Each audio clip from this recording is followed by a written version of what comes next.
The following episode can be viewed on the YouTube channel Bernie or Bust Television. Good morning, USA, and welcome to another episode of the Bernie or Bust Show. Biden is tanking, and this is what the party insiders intend to do about it. And it is a sneaky and sordid tale. From The Intercept, we have an article by Akela Lacey and Ryan Grimm. Amid social security fight, Joe Biden is losing ground among middle-aged and older voters. Amid an ongoing debate over Joe Biden's record on Social Security, the former vice president's support among middle-aged and older Americans is eroding, as his chief rival, Senator Bernie Sanders, is seeing the first gains among this demographic since he announced his run for president, according to a review of 6 recently released surveys. Voters over the age of 65 have long formed the bulk of Biden's support, while he has done poorly with voters under the age of 30 who lean towards Sanders and Senator Elizabeth Warren. Though Biden continues to be older voters' candidate of choice, that support is beginning to wane. The most recent Siena College New York Times survey of likely Iowa caucus goers found a 17-point swing away from Biden and toward Sanders among those aged 45 to 64. Emerson's survey, meanwhile, found an 11-point swing among voters over 50. The new Fox poll found a 10-point swing nationally to Sanders among voters over 45, and the Monmouth survey found a swing of 9 among voters over 50. WBUR in New Hampshire found a 5-point swing toward Sanders with voters over 50 there. A new poll in California by the LA Times and the University of California, Berkeley found Biden flat at 22% among those 65 and up, but Sanders jumped from 6 to 14% since December. In each individual survey, the sample sizes in such subgroups are small and unreliable, but the consistency and extent of the swing suggests that pollsters are catching something real. The Social Security conversation, in which Biden has repeatedly lied and said that he did not support cuts to the program, despite years of evidence to the contrary, has been so damaging to Biden that his allies in Iowa urged him to move past it at the end of last week. But Biden continued the feud in an interview in New Hampshire this weekend. The New York Times weighed in on Sunday, dubbing Biden's Social Security claims false. In the Siena Times survey, Biden dropped 13 points with voters aged 45 to 64, down to 14% from 27 in October. Sanders, meanwhile, climbed from 17 to 21% among that age group. Biden, in the poll, remained the most popular candidate among voters over 65, with 31% in October and 32% this month. Sanders, though, has gained 4 points since October, now with support from 9% of voters over 65, while Warren dropped from 13 to 8%. Senator Amy Klobuchar rose from 8% to 13%. Biden saw a slight drop among likely Iowa caucus goers over 50 in an Emerson poll released Sunday, dropping to 32% from 36% in the same poll in December.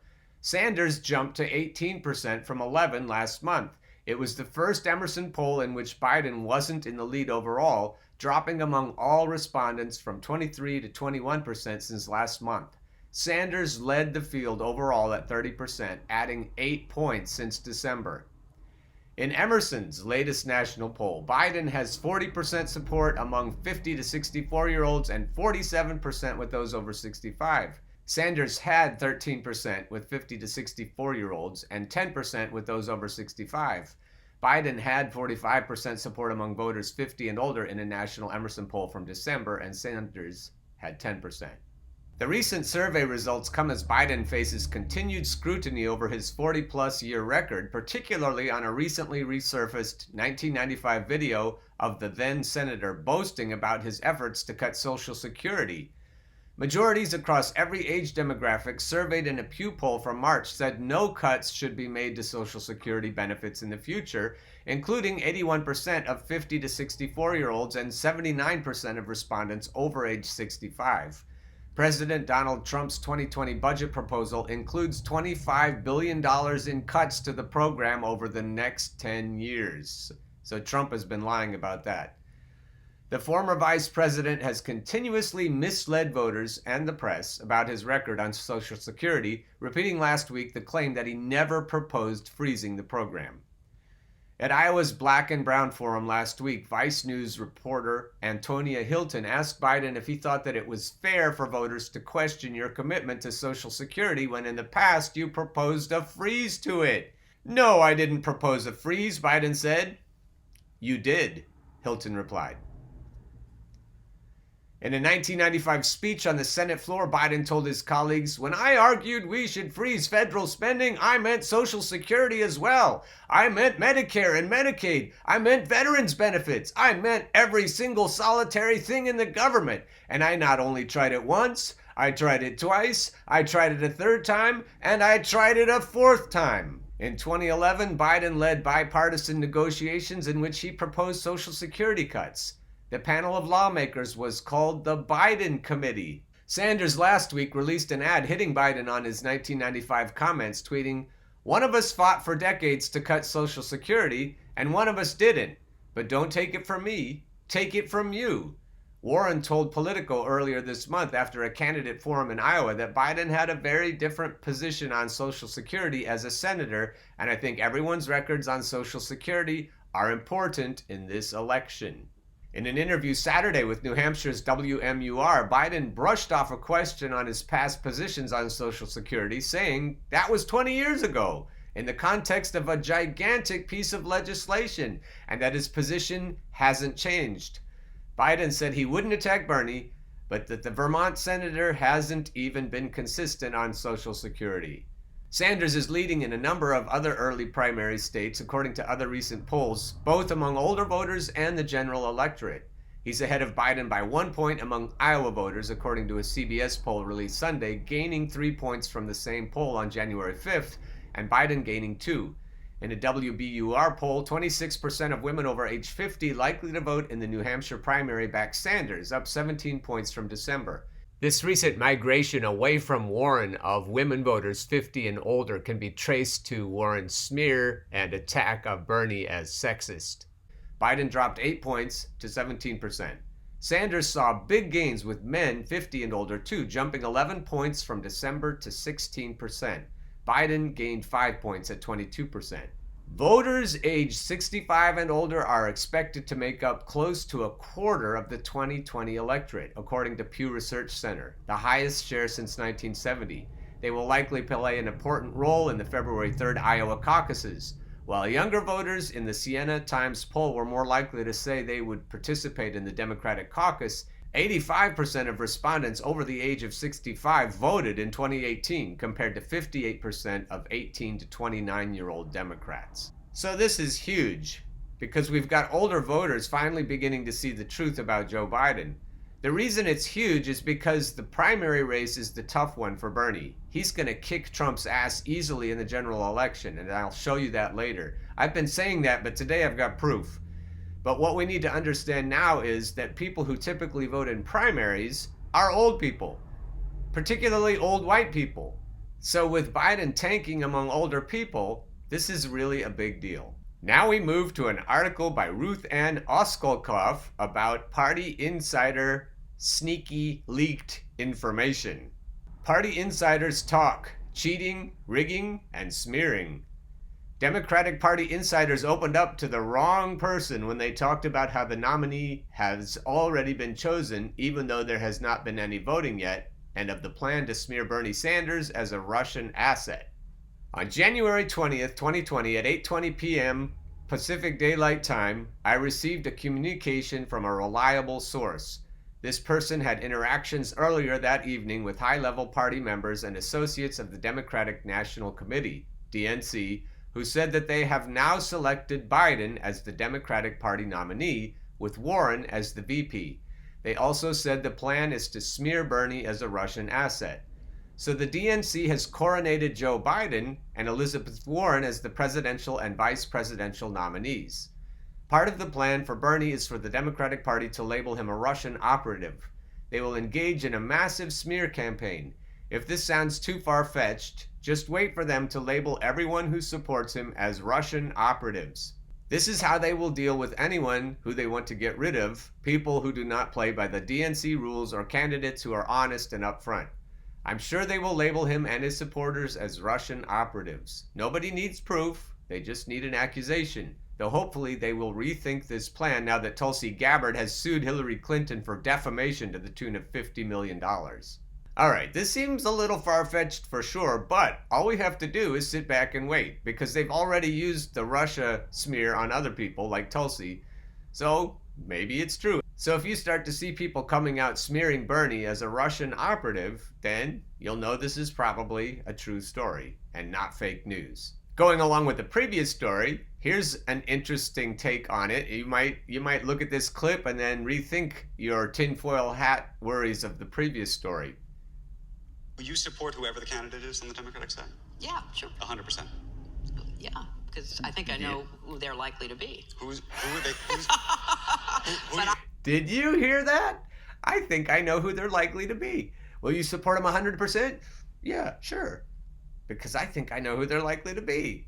Because if it's Bernie, not so much. Listen to it again. Will you support whoever the candidate is on the Democratic side? Yeah, sure. 100%. Yeah, because I think I know who they're likely to be. Who are they? Who do you think it's going to be? I'm not going to go that. I'm not going to go there. Oh, no. What do you make of that? That's pretty amazing. Is it far-fetched? Here's another one of those voices from the inside. Here's another DNC operative. And Emma will tell us his credentials. More, and I see this very much now happening already among my activist Democratic friends, the more people are getting scared about a Bernie Sanders candidacy for two reasons. First, because they think he'll lose, and second, they think if he wins, he'll implement the kinds of policies that I outlined a few minutes ago, which are so far away from the center of the Democratic Party. So there's a lot of activity around trying to, quote, stop Bernie, although it isn't called by that just yet. And that's and Mike Bloomberg could well play a role in that as an alternative to Bernie Sanders.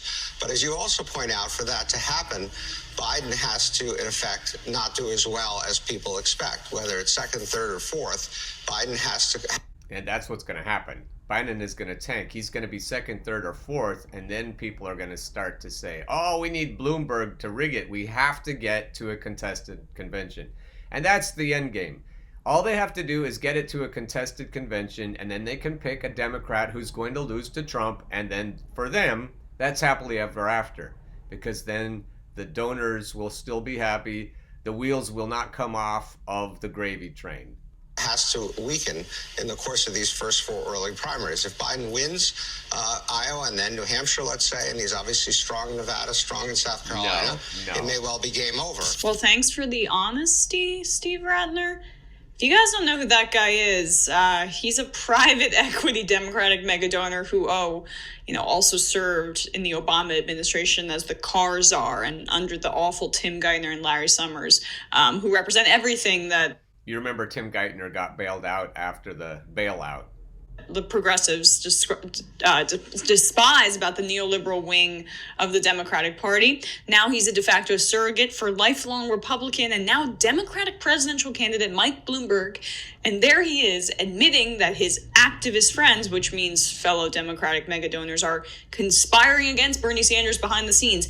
And he even admits that Bloomberg's campaign in itself is a part of the sabotage. Mike Bloomberg is not going to change the fate of Joe Biden. Joe Biden is going to change the fate of Joe Biden. Joe Biden is either going to win Iowa, New Hampshire, or do really, really well in those two and have the momentum going in to the two states where he's stronger and then into Super Tuesday, which, as you know, is only 3 days after South Carolina, or he's not going to do well there, and in which case there needs to be a viable centrist alternative to try to stop Bernie Sanders. Over 30% of the delegates are going to be selected on Super Tuesday, and if we Democrats don't have a viable centrist candidate going into that, then the Sanders train could become unstoppable, and that is the theory of the case. Wow, they are panicking. He's literally saying it right there.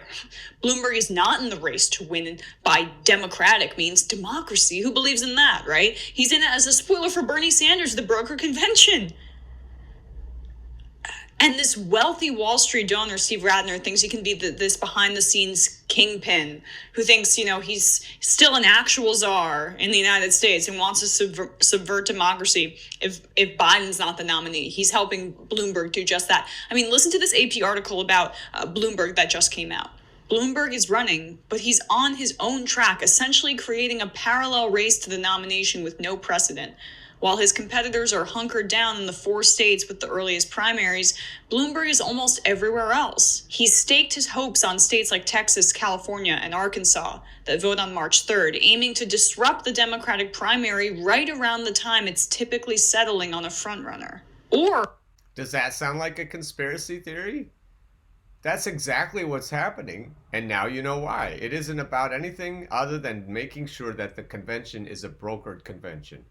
Should Vermont Senator Bernie Sanders, a self-described Democratic socialist, be the frontrunner, Bloomberg could be a backstop to Democrats still looking for a moderate choice. That's it. I've been kind of pounding this drum for a while. I'm telling you guys, this Bloomberg thing is really, really dangerous. Bernie Sanders' path to the nomination, the Democratic nomination, is still really hard, even though his path to the presidency, if he is the nominee, would be a lot easier. Did you hear that? I'm not the only one saying that. It will be easy for Bernie to kick Trump's ass, and I'm going to show you that. I keep promising I'm going to show you that. But Emma's right. His entire strategy is basically getting non-traditional voters to come out in millions, and that works better in a general election because they're not registered Democrats. They're not voting in the Democratic primary, people who were traditionally disaffected by the process. It's how you win general elections, though. Obama was sort of like that. He was a hybrid of both, hope and change, hope and change. But in terms of Democratic primary voters, there are a lot of risk-averse Democrats who do not want to see Bernie Sanders be the nominee. So then you just go back to Ryan Grimm's Intercept piece and you see that Bernie is making inroads with these very, very, very risk-averse voters, over 65 even.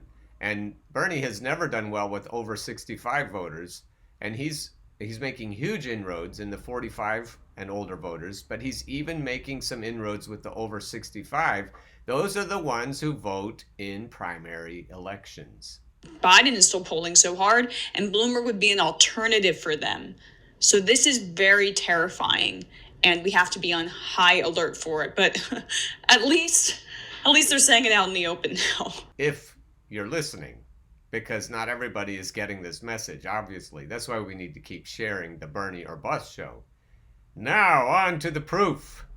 Okay, so far in this video, the guy has made the easy part of the case. He's shown the likely states that will go blue and the likely states that will go red. The more blue they look on this map, the more likely they're going to be blue. If it's a lighter colored blue, that means it's less likely. The dark red, similarly, the lighter red is less likely to be a Trump state. So now he's down to the crux of the matter. He spent all this time unpacking the idea that's easy to accept if you look at the map so far. And now he's got the Rust Belt, and he saved the best for the last. District as well. And then we get into the meat and potatoes here of the Midwest plus Pennsylvania, which is kind of a similar voter demographic to what we get in some of these other areas. And basically, the 2016 election came down to this group of states. And I think this is where Sanders has the strongest case, perhaps out of all the Democrats, to find success. Working class white voters in this part of the country really like Bernie Sanders, and we saw this carry over into the 2016 primary situation, and his head-to-head against Clinton did very well in a lot of these states, especially the ones that had open primaries and allowed independents, working class independents vote. That put Sanders over the line in a lot of these instances, specifically in states like Wisconsin and Michigan. So I'm going to start here with Iowa. Trump has really terrible approval numbers in Iowa, even worse than states like Ohio and Pennsylvania. Democrats are spending a ton of time right now in the state as we get prepared for the first caucus that we're going to have, and I think that can also have a carryover positive effect into the 2020 elections. And let's not forget, Iowa, it did go for Trump by a good margin in 2016, but just going back the 2 prior election cycles, Obama was able to carry the state in 2012 and 2008. I actually think that Iowa would be a slight lean over to Bernie Sanders in what would likely be a very competitive situation. Moving up to Minnesota, going to be giving this one as just one step below being safe. In 2018, the midterms the Democrats dominated in the state, winning the 2 Senate elections as well as the governorship. And out of all these Midwestern states, the only one that you'd put further to the left is probably Illinois, other than a state like Minnesota. And then also in 2016, of course, the caucus that they had at that point in time, Sanders absolutely crushed Hillary Clinton in that particular race. And then moving into a state like Ohio, we've actually seen some polling coming out over the past couple of months where Sanders actually has a lead over Trump in that head-to-head scenario. And I think that Sanders can do well enough among the working class voters, those union voters, those that view Sanders as somebody who's uncorrupted, where they didn't have that view of somebody like a Clinton who they viewed as more of an elitist. I think that has a huge impact, and I actually think that Sanders would be able to. That's a good point, because union rank and file like Bernie corrupt union leaders like Hillary and Elizabeth. To bring Ohio back into the fold after the Democrats had won it in 2012 and 2008.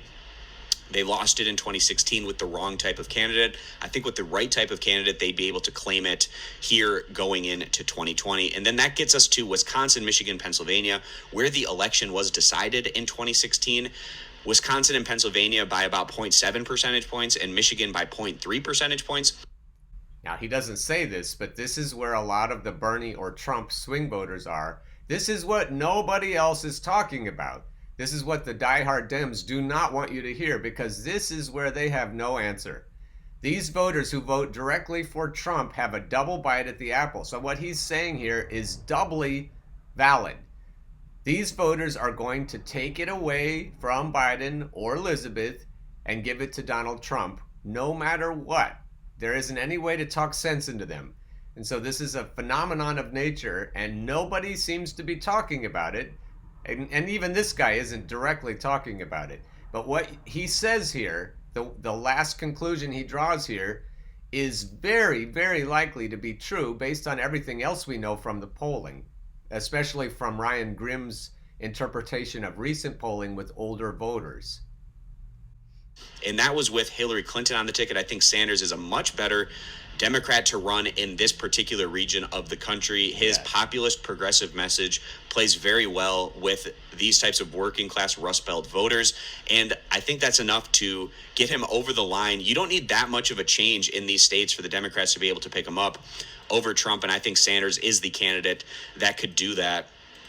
And I actually give Michigan as one step further than even Wisconsin and Pennsylvania. Now, also these 3 particular states, in 2018 in the midterms, the Democrats dominated here, where they won all 3 statewide Senate races, all 3 statewide governorships.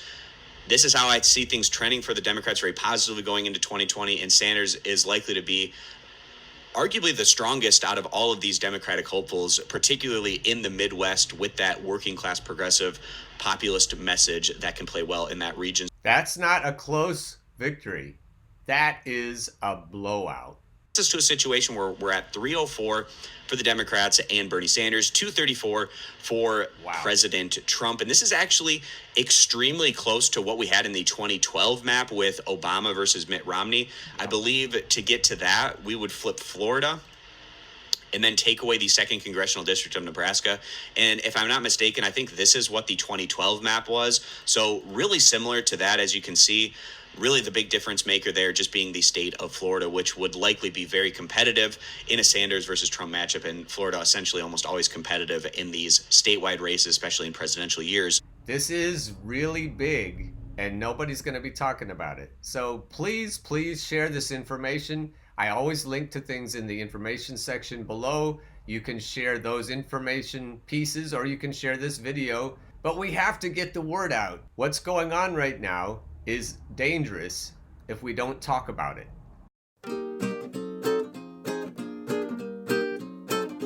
Get on board the Bernie bus train. Come get on board the Bernie bus train. Once you hear that clickety-clack, there ain't no time for turning back. Oh, get on board the Bernie bus train.